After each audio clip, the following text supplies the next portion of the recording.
하나님 아버지와 그리스도 예수 우리 주께로부터 은혜와 긍휼과 평강이 넘치기를 간절히 축원합니다. 어떻게 이단을 막아낼 것인가? 11절부터 있죠. 11절 중간에 보시면 피하라 그렇게 되어 있습니다. 이단의 교훈과 사상은 피해야 하죠. 두 번째, 따르라 그렇게 되어 있습니다. 예수 그리스도께서 보이셨던 행동과 삶과 말씀은 따라가야 됩니다. 세 번째, 12절, 믿음의 선한 싸움을 싸워야 합니다. 그리고 네 번째, 영생을 취하여야 합니다. 또한 다섯 번째, 어떻게 이단을 막아냅니까? 그것은 하나님을 알아가야 되는 것입니다. 하나님을 모르고서는 이단을 막아낼 수가 없습니다. 하나님은 도대체 어떤 분이신가요? 그게 13절 첫 번째 이렇게 되어 있습니다. 만물을 살게 하신 하나님 그렇게 되어 있죠. 이것은 두 가지 의미가 있는 것입니다. 태초에 하나님께서 모든 만물에게 생명을 공급해 주셨다라는 것과 두 번째 의미는 지금도 하나님께서 생명을 공급하신다라는 점입니다. 한 명도 하나님의 허락이 없이는 숨을 쉴 수가 없습니다. 누구에게나 다 생명을 공급해 주시되 하나님께서 허락하신 분만 그렇게 하는 것이죠. 이것은 앞뒤 문맥에 따라서 자연스러운 현상으로 보입니다. 12절에 보면 영생이 나오죠. 영생은 무엇입니까? 영원한 생명입니다. 하나님께서는 우리들에게 영원한 생명을 공급하신 분이시죠. 만물을 살게 하신 것처럼 우리에게 또다시 생명을 공급하여 주셔서 영원한 생명으로 살아갈 수 있도록 인도하신 겁니다. 그리고 나서 13절 계속 보시면 만물을 살게 하신 하나님 앞과 본디오 빌라도를 향하여 선한 증언을 하신 그리스도 예수. 하나님께서는 예수 그리스도를 본디오 빌라도 앞에서 죽게 하셨고 그리고 3일 만에 다시 생명을 공급하사 부활로 살아나게 하신 겁니다. 그렇기 때문에 그 예수 그리스도를 믿는 모든 자는 어떻게 됩니까? 생명이 공급받게 되어 있죠. 영원한 생명을 공급받게 되는 것입니다. 예수님의 죽으심으로써 우리의 죽음을 갚으셨고 예수님의 생명으로써 우리의 생명이 살아나게 된 겁니다. 영원한 생명을 얻게 하신 것이죠. 만물을 살게 하신 하나님. 그리고 두 번째, 하나님은 어떤 분이신가요? 15절을 보겠습니다. 기약이 이르면 하나님이 그의 나타나심을 보이시리니 그랬습니다. 기약이 이른다라는 것은 약속이 있다라는 얘기입니다. 약속을 정하셨어요. 하나님께서 어떤 약속을 정하셨냐? 그의 나타나심을 보이시리니 여기서 그는 예수 그리스도를 말하는 겁니다. 그렇다면 예수 그리스도의 재림을 하나님께서 직접 정하셨다라고 말하는 겁니다. 이 예수님의 재림은 아무도 몰라요. 하나님만 아십니다. 그래서 마가복음 13장에 보면 이렇게 되어 있습니다. 천사도 모르고 심지어는 아들도 모르고 오직 하나님만 아신다라고 예수님이 직접 말씀하셨습니다. 예수님의 재림의 때는 하나님만 아시는 거예요. 그렇기 때문에 이 재림을 성도들은 어떻게 준비하면서 살아야 될까요? 마가복음 13장 33절 이후에 보니까 단어가 4개가 계속 반복이 됩니다. 뭐였죠? 깨어 있으라. 깨어 있으라 라는 겁니다. 저는 오늘 여러분들이 예배 시간에도 좀 깨어 있기를 바라요. 네. 영혼만, 몸만 깨어 있는 것이 아니고 영혼도 좀 깨어 있어야 되는 겁니다. 마치 예수님이 이 예배 끝나면 오시는 사람들처럼 그렇게 예배를 드려야 되는 거예요. 예수님께서 내일 오신다면 우리는 지금 얼마나 진지한 마음으로 이 예배에 참석을 하시겠어요? 항상 준비해야 되는 것이죠. 그냥 늘 드려왔던 예배가 아닙니다. 우리의 영혼을 각성시키고 깨어서 하나님께 초집중하여 그 모든 예배를 드리며 가야 되는 거죠. 여러분의 평상시 삶이 중요한 겁니다. 여러분의 평소의 삶이 재림을 준비하는 거예요. 2000년 전에 예수님이 오시기로 했는데 아직도 안 오시는 거 보니까 내가 지금 평생 80, 90 살아도 예수님 분명히 안 오실 거야. 그런 생각을 가지고서는 안 되는 겁니다. 우리는 지금 예배가 끝나면 예수님이 바로 오신다. 그런 심정으로 하나님 앞에 깨어서 준비를 해야 되는 겁니다. 이 성도의 모습인 거죠. 저는 여러분들의 영혼과 몸을 거룩하게 깨어 있어서 그리스도께서 오실 때 기쁨으로 예수님을 맞이할 수 있기를 간절히 축원합니다. 예수님은 이제 하나님은 어떤 분이신가요? 이제 세 번째, 네 번째, 다섯 번째까지만 보도록 하겠습니다. 15절로 16절 말씀에 집중적으로 나타나 있고요. 15절로 16절에서는 8가지로 나타나 있지만 오늘은 3개만 보도록 하는 겁니다. 자, 15절로 다시 돌아오시면 하나님은 어떤 분이십니까? 세 번째, 어떤 분인가요?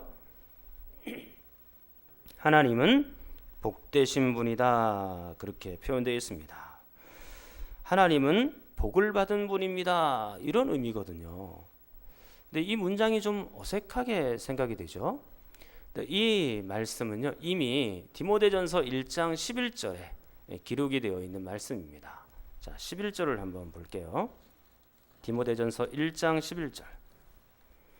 1장 11절로 오십시오. 1장 11절입니다. 거기에 보니까 이렇게 되어 있죠. 이 교훈은 내게 맡기신 바 어떻게요? 복되신 하나님. 그렇게 되어 있습니다. 네, 하나님은 복된 분이다. 복을 받은 분이다. 라는 것이 디모데전서 1장 11절과 그리고 6장 15절의 신약성경 전체를 뒤져보면 2번 나옵니다. 그러니까 굉장히 표현 자체가 흔하지는 않은 표현이죠. 그래서 여러분들에게 말씀드리기를 하나님이 복되신 분이다 라고 말하는 게 우리가 지금 바로 표현한 것인가? 이게 너무 건방진 표현 아닌가? 뭐 그렇게 생각할 수도 있을 것 같아요. 그런데 우리가 이렇게 한번 생각해 보면 어떨까요? 한 100세 되신 할머니가 있다고 칩시다. 그럼 그 100세 되신 할머니가 자녀들을 잘 양육하고 신앙으로 자녀들을 잘 세웠습니다. 그리고 100세까지 사셨으니 우리는 그분에 대하여 표현하기를 아우, 저 할머니는 정말 복되신 분이구나. 정말 저 할머니는 복된 분이야. 그렇게 표현이 가능하죠. 그런 맥락에서 바울도 하나님에 대하여 복받은 분이다. 복되신 분이다. 그렇게 표현한 것은 아닐까 생각을 해보는 겁니다. 그렇다면 바울이 왜 하나님을 복되신 분이라고 표현했을까? 어떤 점에서 하나님은 복을 받은 분이라고 표현을 했을까요? 성경을 보시면 좋겠습니다. 15절 다시 보시면 기약이 이르면 하나님이 그의 나타나심을 보이시리니 그렇기 때문에 하나님은 복되시다라는 거죠. 예수님의 초림과 재림을 정하신 분이 누구세요? 하나님이세요. 그렇기 때문에 하나님은 복받으신 분입니다. 예수님이 어떤 분이세요? 삼위일체 하나님 아닙니까? 그래서 성부 하나님과 성자 예수님이 동등하죠. 그런데 그 예수님의 초림과 재림을 정해 놓으시고 그 예수님을 재림케 하시는 분이 누구시라고요? 하나님이시니까 그 하나님은 복된 분이시죠. 그리고 또한 계속해서 보겠습니다. 하나님은 복되시고 왜 복되냐? 유일하신 주권자이시며 만왕의 왕이시며 만주의 주시오 오직 그에게만 죽지 아니함이 있고 가까이 가지 못할 빛에 거하시고 어떤 사람도 보지 못하였고 또 볼 수 없는 이시기 때문에 복된 분입니다. 하나님이 이런 분이세요. 그러니까 얼마나 복되냐라고 말하는 거죠. 그래서 어떤 주석가는 이렇게 표현을 했습니다. 이 복이 하나님의 것으로 돌려질 때에는 3가지 요소를 포함한다. 첫째, 하나님은 절대적으로 완전하신 분이기 때문에 복되시다. 완전한 분이기 때문에 복되시다는 거예요. 둘째, 하나님은 절대적인 지식과 사랑을 가지고 계시기 때문에 복되시다. 지식과 사랑이 있으므로.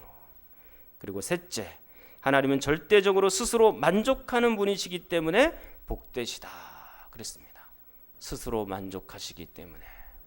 그러니까 하나님의 속성을 놓고 지금 복되다라고 표현하고 말하고 있는 것입니다. 자, 이렇게 하나님 그 자체로 굉장히 복된 분이시죠. 하나님은 그 자신이 굉장히 복된 분입니다. 그러면서 동시에 우리에게 복을 주시는 분이시죠. 28장 찬송가도 불렀지만 말 그대로 복의 근원이신 겁니다. 우리에게 복을 허락해 주시는 분이시죠. 여러분들이 즐겨 사용하는 단어 중에 축복이라는 단어가 있죠. 여러분이 이 축복이라는 단어를 여러분들이 잘 즐겨 사용하시죠? 이 복이라는 단어보다 축복이라는 단어를 더 좋아해요. 세니까요. 축복 그러면 세 보이잖아요. 그런데 이 축복이라는 단어를 생각해 볼 때 한문으로 보면 빌축자에다가 복복자입니다. 복을 빈다. 그 얘기거든요. 그러면 이 축복이라는 단어를 사용할 때는 여러분들이 좀 주의해서 사용을 해야 됩니다. 예를 한번 들어볼까요? 자, 이렇게 한번 문장을 한번 진행을 할 테니까 여러분들이 맞는지 틀리는지 한번 생각을 해보십시오. 하나님 우리에게 축복하여 주옵소서. 틀립니까? 맞습니까? 맞아 보입니까? 틀려 보입니까? 틀렸죠. 엄밀하게 말하면 틀린 문장입니다. 왜냐하면 하나님은 가장 높으신 분인데 누구에게 복을 빌어가지고 이 사람에게 복을 주는 분이 아니에요. 하나님 그 자체가 복의 근원이라 그랬잖아요. 그러니까 하나님께서 우리에게 그냥 복을 주시는 분이니까 이 문장은 어떻게 사용해야 됩니까? 하나님 우리에게 복을 허락하여 주옵소서. 그렇게 말하는 표현이 맞는 표현이죠. 그리고 또 하나의 예를 한번 들어볼게요. 하나님의 이름으로 여러분을 축복합니다. 틀렸습니까? 맞았습니까? 틀렸습니까? 맞았습니까? 이 표현은 맞는 표현이에요. 왜냐하면 제가 여러분을 축복하는 거잖아요. 그러면 나는 하나님께 복을 비는 거예요. 하나님의 이름으로 복을 빌고 그리고 여러분들에게 복을 달라고 하나님께 빌어서 그렇게 간구하는 것이죠. 그렇게 환영하는 것이죠. 그래서 예배 맨 끝에 끝나고 나면 뭐가 나옵니까? 축도가 나오죠. 축도. 예. 그래서 축도는 뭐예요? 축복 기도의 준말 아닙니까? 그래서 제가 여러분들에게 하나님께 복을 빌어서 축복 기도를 하는 거예요. 그러니까 하나님의 이름으로 여러분을 축복합니다. 그런 것은 맞는 표현이지만 하나님 우리에게 축복하여 주옵소서라는 표현은 틀린 거죠. 이해가 되시죠? 네, 좋습니다. 그래서 우리가 이 언어에 한계가 있어서 가끔씩 실수하기도 해요. 하나님 우리에게 축복하여 주옵소서 이렇게 실수하기도 하지만 그래도 웬만하면 바르게 쓰는 게 좋겠다라는 마음으로 여러분들에게 이렇게 설명을 드립니다. 자, 어찌되었든 하나님 그 자체로는 복된 분이시고 동시에 우리에게 복을 주시는 분이시다라는 점이에요. 사랑하는 여러분, 여러분들은 하나님께서 여러분들에게 어떤 복을 주셨나요? 가장 큰 복은 무슨 복이라고 생각을 하십니까? 어떤 분들은 건강입니다 라고 생각할 수도 있습니다. 또 어떤 분들은 얼마 전에 제가 1,000만 원짜리 적금 이제 만기가 됐거든요. 그걸 복이라고 생각할 수도 있겠죠. 그리고 어떤 분들은 저는 우리 자녀들과 함께 사는 것이 큰 복이라고 생각합니다. 자녀들이 있으니까 너무 기뻐요. 기쁘시죠? 예, 자신 있게 대답할 수 있는 가정이 많지는 않은 것 같아요. 예, 속으로만 생각하시겠죠. 예. 이런 것도 다 큰 복 중에 하나이긴 합니다. 그러나 저에게 목사님은 받은 복 중에 가장 큰 복이 무엇인가요? 라고 물어보신다면 저는 주저없이 이렇게 대답하겠습니다. 저는 예수 그리스도를 받은 것이 가장 큰 복입니다. 그렇게 말씀드리겠습니다. 예수 그리스도께서 나를 위하여 십자가에서 죽으셨고 부활하셨고 나의 모든 죄를 다 사하셨으며 내가 영원한 영생을 얻게 되었으며 그 하나님과 함께 교제하게 되었고 이제는 하나님의 나라를 후사로 잇는 그런 사람이 되었으므로 나는 그 예수 그리스도를 가장 큰 복으로 알며 살겠습니다. 저는 여러분들에게도 그런 고백이 있기를 축원합니다. 맨날 보이는 것만 가지고 물질만 가지고 판단하지 마십시오. 여러분의 충분히 영혼의 복을 받았고 예수 그리스도께서 여러분의 심령 가운데 있고 하나님이 계신데 뭘 내가 못 받은 것처럼 날마다 징징거리면서 그렇게 살아가고 계십니까? 그것은 하나님께서 기뻐하시는 모습이 아니죠.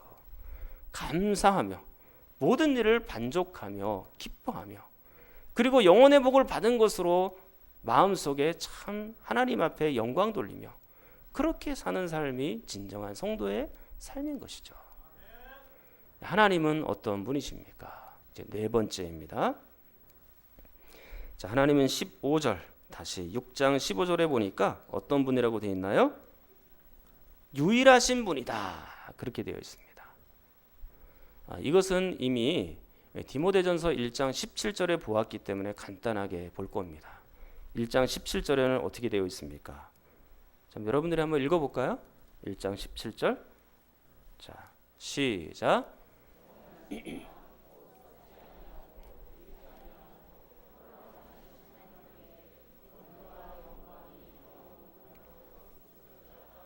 아멘. 그렇죠. 여기 지금 표현이 홀로 하나이신 하나님 그렇게 했죠. 이 홀로라는 말이요. 디모데전서 6장 15절에 유일하다라는 말과 원문으로는 똑같은 단어입니다. 그러니까 하나님은 몇 분이시라고요? 한 분이시다라고 말하는 겁니다. 유일하신 분인 거예요.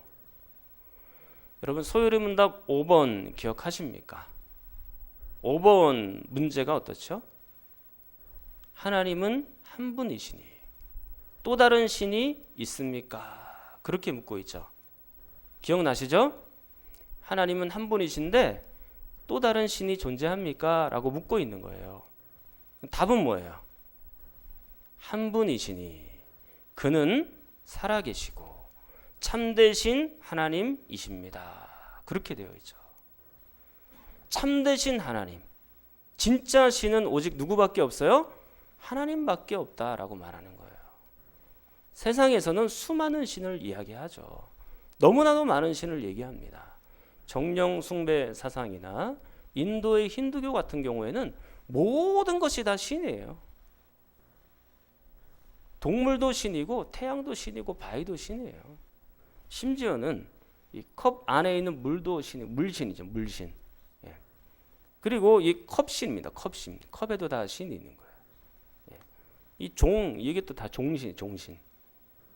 모든 것들이 다 신이에요. 석가도 신이고 공자도 신이 될 수 있고 하나님도 신이 될 수 있는 거죠. 모든 신 중에 하나로 하나님을 언급하는 경우도 많습니다. 그러나 오늘 성경에 보니까 그리고 소요리 문답에 보니까 하나님은 어떤 분이라고 되어 있어요? 오직 한 분뿐이다 라고 말합니다. 신은 한 분뿐이에요. 하나님 한 분뿐이다 라고 얘기하죠. 홀로 한 분이신 하나님, 유일하신 하나님이라고 우리에게 얘기하는 거예요. 하나님 한 분 외에 또 다른 신이 있습니까? 라고 물어보면 깜짝 놀라서 무슨 말씀이에요? 아닙니다. 하나님은 한 분뿐이십니다. 그는 살아계시고 참되신 하나님이십니다. 오직 하나님만이 참신이십니다. 그렇게 우리는 고백해야 되는 것이죠. 자, 그리고 다섯 번째, 하나님은 어떤 분이십니까? 이제 15절 다시 한번 볼게요. 자, 15절 어떻게 되어 있습니까? 유일하신다면 뭐가 되어 있어요? 주권자 그렇게 되어 있죠. 하나님은 주권자이십니다 라고 되어 있습니다. 개역 성경에 의하면 예전 번역이죠. 거기에는 능하신 분 그렇게 표현되어 있습니다. 좀 더 세밀하게 표현을 하면 전능하신 분 그렇게 얘기할 수 있겠죠. 전능이라는 건 뭡니까? 모든 것을 하실 수 있다. 모든 것을 하실 수 있는 분, 그렇게도 번역이 가능하고요. 개역 개정에서는 지금 어떻게 번역되어 있습니까? 주권자로 번역을 했죠. 이 주권자라는 번역도 나쁜 번역은 아니에요. 좋은 번역이에요. 주권자라는 것은 절대 권력을 가지고 계신 분, 그런 뜻입니다. 절대 권력을 가지고 계신 분 또는 통치자, 지배자, 그렇게 말씀드릴 수 있겠죠. 하나님께서는요, 온 우주를 통치하시고 지배하십니다. 무엇으로요? 하나님 말씀으로요. 그래서 모든 삼라만상이 하나님의 말씀 앞에 순종하면서 살아갑니다. 태양이 그 자리에 있으라고 하니까 그 자리에 있고, 지구가 하루에 한 바퀴씩 돌으라고 하니까 돌고, 1년에 한 바퀴씩 태양 주위를 공전해라 그러니까 그렇게 돌아가고 있죠. 온 우주의 별들이 생성되고 소멸되는 것은 하나님의 명령 가운데, 말씀 가운데 그리하는 것입니다. 그리고 이 지구 안에 있는 조그마한 벌레들까지, 그리고 공중에 날아가는 새들까지, 짐승들까지 하나님의 모든 명령 앞에, 주권자 앞에 그 통치에 감사하며 그 말씀에 순종하며 살아가고 있는 중이죠. 그러나 모든 만물이 다 하나님의 말씀 앞에 순종하지만 하나님의 말씀 앞에 순종하지 않는 유의한 존재가 있습니다. 그것은 바로 사단과 사람입니다. 사람은 하나님의 말씀 앞에 순종하는 법이 거의 없어요. 하나님께서 인간을 만드실 때 어떻게 만드셨나요? 자유의지를 가진 존재로 만드셨습니다. 스스로 결정하여 선택하게끔 자유의지를 가진 존재로 만드셨죠. 하나님의 형상을 닮아 그런 존재로 만든 겁니다. 짐승과 사람이 다른 결정적인 이유 중에 하나가 자유의지예요. 짐승들은 프로그램된 대로, 그냥 하나님께서 만드신 대로 본능에 따라 움직이죠. 그러나 인간은 그렇지 않아요. 복잡 미묘한 과정을 거쳐서 선택하며 자유의지를 가지고 살아가게끔 그렇게 되어 있는 겁니다. 그래서 하나님께서는 로봇처럼 하나님을 섬기기를 원하지 않으셨어요. 자유의지를 가지고 자유롭게 섬기기를 원하셨죠. 로봇은 이거예요. 요즘에 인공지능이 나오긴 하지만 그래도 아직까지는 이겁니다. 프로그램 됐으면 이렇게 계속. 여러분 그 자동차 만드는 그 회사의 그 로봇을 봤습니까? 이거밖에 못해요. 이거. 이게 로봇의 모습이에요. 하나님은 그렇게 로봇처럼 섬기기를 원한 게 아니에요. 자발적으로 자유의지를 가지고 하나님 앞에 섬기기를 바랬던 거죠. 그 자유의지를 가지고 하나님과 마음껏 교제하고, 그리고 거룩한 삶을 지켜나가고, 그 자유의지에 따라서 하나님 말씀대로 자발적으로 순종하기를 바라는 그런 마음들이 있었다라는 것입니다. 그러나 인간들이 그 자유의지를 제대로 사용했나요? 엉뚱한 곳에 사용을 했죠. 그 자유의지를 하나님을 위해서 사용한 것이 아니라 자신의 욕심을 위해서 사용한 겁니다. 자신이 하나님보다 더 높아지려고 하는 욕심. 그래서 하지 말아야 할 일을 한 거예요. 선과 악을 알게 하는 나무의 열매를 먹었죠. 하나님의 말씀에 절대적으로 불순종하였고, 그리고 하나님의 뜻을 어긴 것입니다. 그 이후로 하나님의 말씀에 불순종하는 것은 인간의 습관이 되어버렸어요. 그래서 날마다 하나님의 말씀대로 살아가지 않습니다. 하나님을 오히려 회방하고 욕하고 그 하나님께 저항하면서 사는 사람들이 많아졌죠. 그런데 더 큰 문제가 있습니다. 어떤 문제입니까? 여러분들이 문제입니다. 성도들이 문제입니다. 제가 문제입니다. 내가 하나님을 안다고 하면서도 여전히 나도 하나님 말씀에 불순종하며 살아가고 있거든요. 하나님을 믿는다고 하면서도 여전히 주님의 말씀대로 살아가지 않습니다. 성경적인 설교를 하는데도 불구하고 말씀대로 살지 않는다면 짐승과 방불한 삶이에요. 어쩌면 짐승보다 더 못한 측면이 있을지 모르겠습니다. 최소한 짐승은 하나님 말씀에 순종을 하잖아요. 살으라고 할 때 살고 죽으라고 할 때 죽잖아요. 짐승은 그렇게 할 줄 알잖아요. 근데 성도들은 그렇게 하고 계십니까? 정말로 하나님을 안다고 하면서, 하나님을 잘 믿는다고 하면서 여전히 우리가 주님의 말씀에, 하나님의 말씀에 불순종하며 그렇게 살아가고 있는 우리의 모습이죠. 이 모든 악들이 언제쯤 다 제거가 될까요? 저에게는 이게 너무나 중요한 기도 제목이고 너무나 중요한 문제입니다. 여러분들이 얼마나 하나님 말씀에 순종하며 사느냐라는 것은 저에게 가장 큰 기도 제목인 것입니다. 여러분의 위치를 짐승의 위치로 전락시키면 안 돼요. 하나님의 말씀대로 살지 않는 것은 우리가 짐승처럼 살아가고 있습니다라는 거예요. 선과 악을 우리는 이렇게 얘기하죠. 하나님, 왜 우리에게 선악과를 주셔가지고, 왜 우리에게 자유의지를 주셔가지고 그거 뭐 악을 결정하도록 하셨고, 그렇게 하지 않으셨으면 우리는 여전히 지금 기쁘게 하나님을 섬길 수 있었을 텐데요. 그런 질문은 어떤 질문이냐면요, 이런 질문과 똑같은 거예요. 하나님, 왜 우리를 짐승처럼 만들지 않으셨습니까? 왜 우리에게 선택할 의지를 주셨습니까? 그런 질문과 똑같은 질문이에요.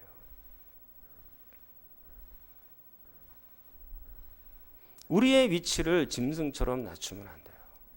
제가 지금 짐승 하니까 여러분들이 마음이 어떨지 모르겠습니다. 제 말이 아니에요. 성경에 있는 말이에요. 시편 49편 20절을 나중에 집에 가서 한번 찾아보십시오. 존귀하나 깨닫지 못하는 자는 멸망하는 짐승과 같다 그랬습니다. 존귀하지만 여러분들은 존귀한 분들이에요. 하나님께서 여러분들을 존귀하게 만드셨어요. 그런데 그것을 제대로 깨닫지도 못하고 하나님의 말씀대로 살지도 않으면 어떻다고요? 멸망하는 짐승이다 라고 말하는 겁니다. 우리가 하나님의 명령과 말씀대로 살지 않을 때의 처참한 모습이 여기에 기록이 되어 있는 것입니다. 오늘은 여러분들과 함께 하나님이 어떤 분인지 세 가지를 살펴보았습니다. 하나님은 어떤 분이십니까? 세 번째, 하나님은 복되시다 그랬죠. 네 번째, 하나님은 어떤 분이십니까? 유일하신 하나님이시다. 다섯 번째요, 하나님은 주권자 되신다 그랬습니다. 저는 복되신 하나님, 유일하신 하나님, 주권자 되신 하나님의 명령과 말씀을 따라 살아감으로 참된 인간의 모습으로, 참된 사람의 모습으로, 참된 성도의 모습으로 살 수 있기를 간절히 축원합니다. 통성으로 기도하겠습니다. 복되신 하나님 아버지, 나의 유일한 주권자가 되어주셔서 감사합니다. 날마다 하나님의 통치 앞에 감사케 하시고 날마다 하나님 말씀 앞에 순종하는 종들이 되게 하여 주시옵소서. 하나님 말씀이라면 생명을 걸고 순종하는 종들이 되기를 원합니다. 또한 직분자 선출을 통해서 시험에 드는 분들이 한 명도 없게 하시고 신앙과 인격이 아주 잘 갖추어진 성숙한 분들이 꼭 세워질 수 있도록 도와주시옵소서. 내일은 광복절입니다.